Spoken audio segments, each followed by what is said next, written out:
أعوذ بالله من الشيطان الرجيم بسم الله الرحمن الرحيم. Ya baik, suaranya pecah Pak, nggak jelas terdengar. Baik Bapak Ibu dirahmati Allah, terima kasih Pak atas pertanyaannya. Rasulullah SAW pernah menyebutkan begini, yakhruju min Khurasan rayatun sudun la yarudduha syai'un hatta tunsaba bi Iliya. Akan muncul dari bumi Khurasan pasukan pembawa panji hitam. Tidak ada satupun kekuatan di muka bumi yang bisa mengalahkannya. Sampai mereka akan mengibarkan panji hitam itu di bumi Iliya, Al-Quds, Al-Aqsa. Khurasan itu adalah perbatasan antara Afghanistan dengan Iran. Dan itu menunjukkan kepada Afghanistan. Kami sepakat jika pasukan para pembawa panji hitam itu adalah Taliban, Pak. Saya yakin itu Taliban. Karena Talibanlah sekarang yang berkuasa di Afghanistan dan berhasil memukul mundur kekuatan adidaya baik Rusia ataupun Amerika. Di bawah kepemimpinan Boris Yeltsin, Rusia dipermalukan oleh Taliban. Sampai habis pasukan Rusia di Afghanistan. Maka Islam kembali berkibar hingga dibayatlah Mullah Umar sebagai khalifah. Usama bin Laden ada di sana. Tahun 97 Pak. Kemudian Amerika mencoba menguji keberuntungannya. Sama. Banyak yang stres dari tentara Amerika di Afghanistan Pak. Karena mereka melawan musuh yang tidak terlihat. Banyak pasukan berjubah putih yang muncul begitu saja dari langit. Mereka tidak tahu siapa. Sementara pasukan mujahidin tidak menyaksikannya. Tapi pasukan Amerika menyaksikannya. Dan banyak bom-bom yang meledak. Tapi tidak diledakkan oleh kaum muslimin. Ketika perang dihentikan karena azan. Tapi terdengar suara ledakan di mana-mana. Ternyata malaikat ikut berperang. Itulah Taliban. Kenapa disebut Taliban? Taliban itu artinya santri Pak. Dan kenapa mereka dipercaya? Karena mereka menciptakan keamanan di wilayah Afghanistan pasca rejim Hamid Karzai tumbang. Hari ini Taliban menguasai Afghanistan dan menyatakan bukan lagi Afghanistan, tapi International of Islamic Emirate Afghanistan, IIA. Ya, itu nama Afghanistan hari ini. Saya yakin Taliban itulah pasukan panji hitam. Nah, itu pasukan yang pertama dari 3 pasukan yang akan memimpin pembebasan dunia. Pasukan yang kedua adalah Ahlu Syam. Syam adalah Palestina dan Suriah. Nanti kita bahas pada Maghrib. Dan pasukan yang ketiga adalah Taifah Mansurah. Apa itu Taifah? Qit'atun minal muslimin. Sekelompok kecil dari umat Islam. Mansurah ditolong Allah. Karena mereka lahir dari negara yang dizolimi oleh penguasanya. Dan mereka hanya kecil saja. Bisa jadi itu Indonesia. Betulkah itu Indonesia? Nanti subuh insya Allah pembahasannya. Saya tidak mengada-ngada Bapak Ibu. Dan saya tidak mengatakan merah putih yang disebutkan Rasulullah Indonesia. Rasulullah memang tidak pernah menyebutkan Indonesia. Tapi demi Allah, Rasulullah dalam Sahih Muslim menyebutkan merah dan putih. Saya tanyakan kepada ulama-ulama Palestina langsung di Masjidil Aqsa Pak. Dan apa jawaban mereka? Nantikan subuh nanti saya bahas. Nantikan jawabannya. Dan kita lihat Agustusan di Palestina, di Gaza. Mereka mengibarkan bendera kita. Dan mereka mengumandangkan lagu Indonesia Raya. Di saat mengibarkan bendera merah putih, bendera mereka belum mereka kibarkan. Kenapa mereka tidak mengibarkan bendera mereka lebih dahulu? Mereka mengatakan, bendera kami masih dijajah, rakyat negara kami masih dijajah. Maka kami kibarkan dulu bendera kalian. Sebagai isyarat jika kalian merdeka memimpin dunia. Di saat itulah Palestina merdeka untuk selamanya. Allahu Akbar. Barangkali itu Bapak Ibu sekalian. Nah, inilah materi yang akan kita bahas nanti. Ya, setelah pada maghrib dan pada subuh insya Allah. Materi kita berlanjut Bapak Ibu. Oh, ada satu lagi yang bertanya? Oh iya, mangga Pak, silakan.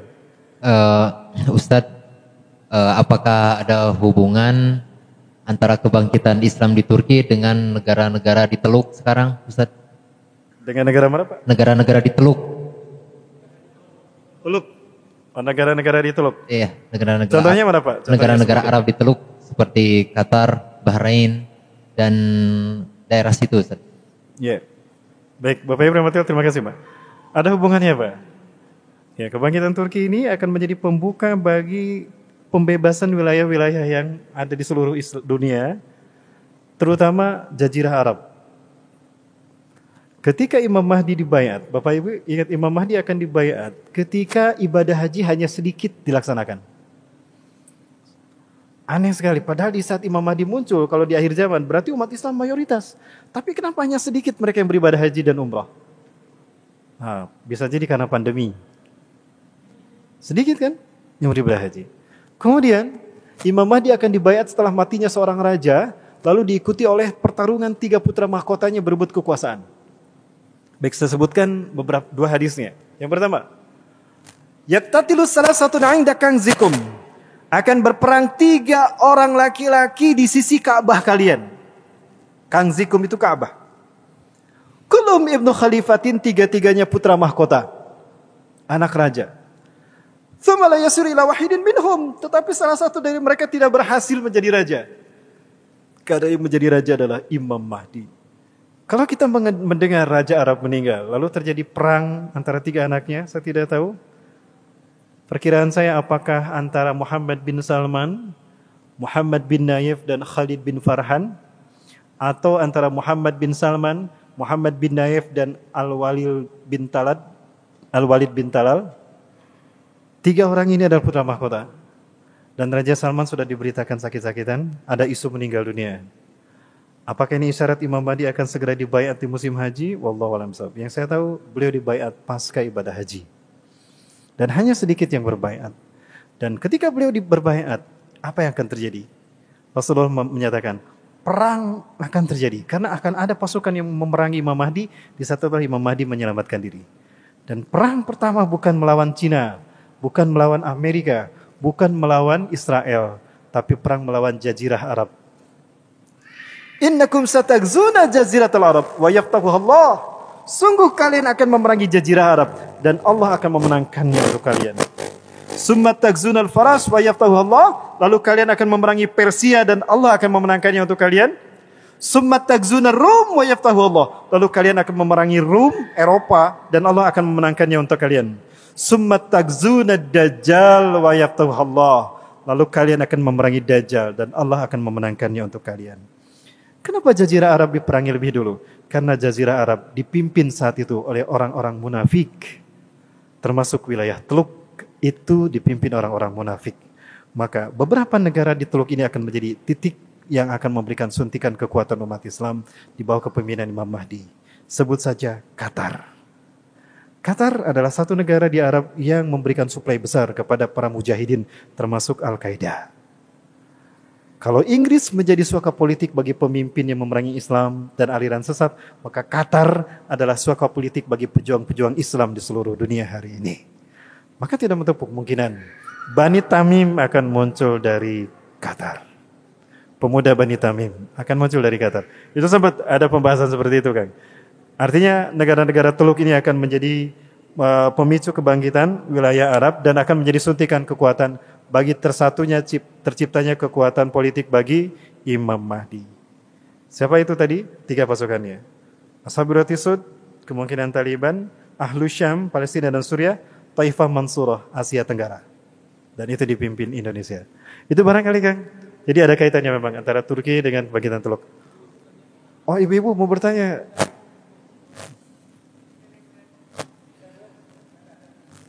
Oh, ada bapak satu. Ada ibu yang mau bertanya? Tidak ada.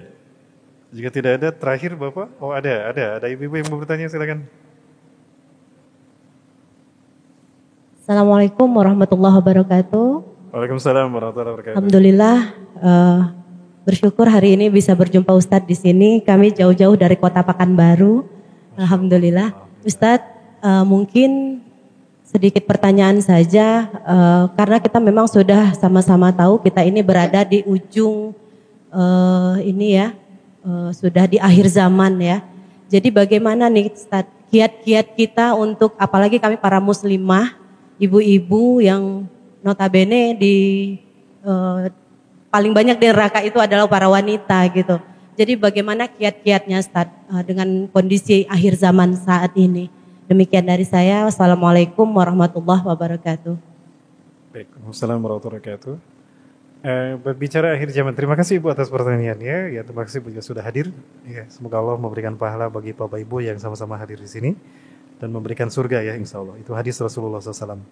Man salaka tariqan yaltamisu fihi ilman sahalallahu tariqan ilal jannah. Siapa yang menempuh satu jalan untuk menuntut ilmu, Allah memudahkan baginya jalan menuju surga. Amin. Ya Tuhan. Berbicara akhir zaman, artinya kita akan menghadapi situasi yang makin sulit. Karena mendekati hari kiamat, zaman makin sulit. Abdullah bin Abbas sempat didatangi oleh beberapa tabi'in, generasi sesudah sahabat. Mereka curhat kepada Anas bin Malik. Anas bin Malik ini sahabat terakhir yang hidup di dunia. Situasi pada saat itu yang dipimpin oleh Al-Hajjaj bin Yusuf itu buruk sekali. Kepemimpinannya zalim, hukum tumpul ke atas, tajam ke bawah. Ya, situasi banyak kriminalitas dan keadilan hilang saat itu. Maka para sahabat curhat kepada Anas bin Malik dan Anas bin Malik mengatakan, "Isbiru, bersabarlah kalian. Fa innahu la ya'ti 'alaikum zamanun illa badu asyra minhu." Bersabarlah kalian karena sesungguhnya tidak akan datang satu zaman, satu tahun, satu masa, melainkan zaman tahun masa sesudahnya lebih buruk dari sebelumnya. Tahun depan lebih buruk daripada tahun ini. Apapun, termasuk ekonomi, apalagi ideologi, apalagi politik dan hukum. Maka yang dibutuhkan adalah satu, kata Rasulullah SAW, mempersiapkan iman Islam dengan terbaik. Karena akan datang fitnah yang akan membuat orang mudah kafir dalam satu hari. Pagi beriman, sorenya kafir. Wa yumsi mu'minan wa yusbihu kafiran. Sorenya beriman, paginya kafir. Kenapa? Menjual agamanya dengan dunia. Maka ibu-ibu yang berada di dalam rumah, ibu-ibu laksanakan tugas ibu-ibu dengan baik. Kenapa demikian? Rumah adalah madrasah bagi anak-anak kita, anak-anak kami. Ibu punya peran besar dalam melahirkan para mujahid-mujahidah yang kami butuhkan di akhir zaman ini, Bu. Kami yakin, Bu, pertarungan Islam ini nanti akan melibatkan para pemuda di garda terdepan. Maka tolong lahirkan para pemuda dari rahim pendidikan ibu-ibu sekalian di rumah. Karena kami membutuhkan mereka untuk kebangkitan Islam. Karena setiap kali Allah menzahirkan Islam, Allah selalu melibatkan pemuda di garda terdepan. Artinya, ibu punya fungsi tarbiyah yang harus ibu jalani dengan baik sesuai dengan Quran dan Sunnah. Tolong didik putra-putri kami dengan baik, agar mereka menjadi mujahid dan mujahidah. Dan ini investasi terbesar bagi ibu-ibu nanti di akhirat. Karena ketika putra-putri kita syahid, mereka akan menyebut nama kita ketika mereka akan memasuki surga. 70 orang nanti akan mereka sebut, termasuk kedua orang tuanya tentunya. Kemudian ibu-ibu yang mati Allah juga, tolong ciptakan situasi rumah yang menjadi poros surga. Sebaik-baik seorang istri, kata Rasulullah, adalah mereka yang menjadikan rumahnya sebagai poros surganya. Itulah arti keluarga. Poros surga bagi orang yang beriman. Ya, di mana di surga, di keluarga dihidupkan nilai-nilai Quran dan Sunnah. Maka itu tugas ibu-ibu sekalian, karena Rasulullah SAW menyebutkan rumah-rumah yang seperti ini, di mana Islam dihidupkan, adalah mereka yang akan terbebas dari fitnah Dajjal di akhir zaman. Ya. Dan yang ketiga, biasanya memang ibu-ibu rajin dengan majelis taklim. Istiqomahlah dengan majelis taklim. Karena ketika majelis taklim kita adakan seperti ini, malaikat akan turun membawa rahmat dan perlindungan. Sehingga fitnah Dajjal dan sekalipun Dajjal datang, tidak akan pernah melukai mereka yang ada di dalam. Nah, itu yang harus kita pertahankan. Kemudian lagi Bapak Ibu rahmati Allah, perjuangan di akhir zaman tentu tadi sudah dikatakan tidak lama lagi. Maka sebaik-baik orang di muka bumi yang berharta adalah mereka yang mengorbankan hartanya dan mereka sedekahkan untuk tegaknya Islam di akhir zaman. Ingat Abu Bakar ketika Rasulullah menyeru untuk perang melawan kaum musyrikin Mekah di perang Badar, perang penentuan, Abu Bakar menyerahkan semua hartanya di jalan Allah. Rasulullah SAW bertanya, "Ya Abu Bakrin, ma tabki fil bait li ahlik?" Wahai Abu Bakar, ma aksara sedaqatuk? Betapa banyak sedekahmu, hai Abu Bakar. Apa yang kau sisakan untuk keluargamu di rumah? Ya Rasulullah, ini semua harta saya sedekahkan di jalan Allah. Lalu apa yang kau sediakan untuk anak dan istrimu? Aku tinggalkan Allah bersama mereka. Subhanallah, Allah Maha Kaya. Inilah Abu Bakar. Cerdas memang. Ketika kita harta kita sedekahkan, sebetulnya tidak hilang, tapi kita transfer ke akhirat karena itu yang akan kita petik. Maka ketika Abu Bakar menyedekahkan semua hartanya, maka semua harta itulah yang akan didapatkan nanti di akhirat.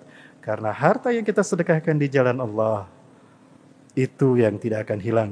Apalagi kalau kita sedekahkan untuk kebangkitan Islam di akhir zaman. Kemudian ibu-ibu tolong hidupkan Quran Sunnah sekali lagi. Coba didik anak-anaknya, kata Allah di dalam firman Allah dalam surat Al-Anfal ya. A'udzubillahi minasyaitonirrajim, Al-Anfal ayat ke-60. Wa'idhu lakum mastata'tum min quwwati wa min ribatil khail turhibuna bi aduwallahi wa aduwakum. Al-ayah. Persiapkanlah oleh kalian kekuatan fisik dan juga kuda-kuda perang yang ditambatkan yang akan menggetarkan musuh-musuh kalian dan orang-orang yang tidak terlihat oleh kalian. Allah mengetahui mereka. Maksudnya apa? Didik putra-putri kita untuk mencintai jihad di jalan Allah.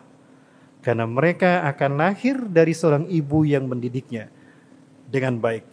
Ibu-ibu pernah mendengar nama Samson Delilah? Samson itu adalah seorang dari Bani Israel yang Allah muliakan. 1000 bulan atau 83 tahun berjihad di jalan Allah seorang diri. Malam harinya bertahajud berbunajat kepada Allah. Satu dari mereka yang menyebabkan turunnya Lailatul Qadar. Dia Sam'un, lahir dari pendidikan terbaik seorang wanita yang solehah, seorang ibu yang solehah. Jadi itu tugas ibu-ibu sekalian untuk melahirkan generasi akhir zaman, Bu ya.